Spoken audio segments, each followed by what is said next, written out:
Welcome back to another MobileSentrix tips and tricks. My name is Derek, and today I'm going to be going over a couple tools that have made my life as a tech easier. Let me show you what those are.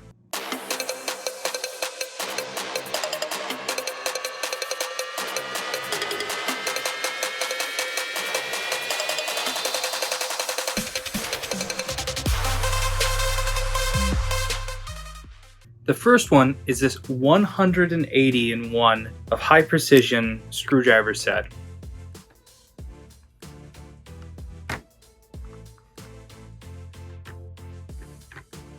It comes with two styles of opening picks. It comes with two styles of tweezers, a couple different pry tools,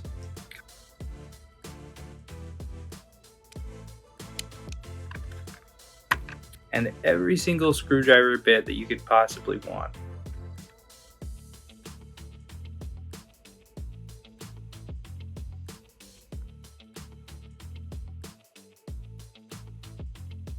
The way that this thing is packaged, it feels kind of like it's out of Star Wars.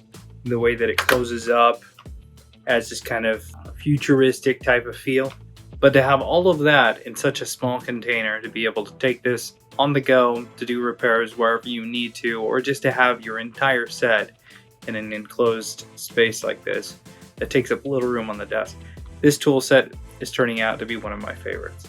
And the other tool that I wanted to talk about, it's a simple tool. It's this anti-clamp. Basically, this is the opening tool that I'm now favoring. The 12 series has the tendency for the bezel to want to separate from the glass when the screen is being removed, especially in one of the higher end screen removal machines that heat up the border and help in the assistance of the removal. For any of the iPhone models before the 12s and after the 12s, that works fine, but the 12 series is one of the more common iPhones, so having something like this to help separate the screen has been very beneficial. And the rigid design allows for it to not slip around like some of the other tools that have a similar function with the two suction cups, giving that tension of pressure. But this one, much more hands-free with the squared up base that allows you to set it down.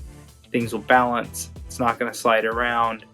And with the ability to twist the lever, it really makes lifting those models a breeze. I also have used it quite a bit with iPads, and this really helps if you're working on an iPad that you need to get the screen off successfully without cracking it because you're working on, say, a battery or a charge port or something internal where you want to save the screen. This tool has made my life easier. So those are just a couple tools that I wanted to show you today. There will be links for these in the description below. Leave a comment below if there's a repair that you'd like to see in a future video. Thanks a ton for watching. We'll see you in the next video.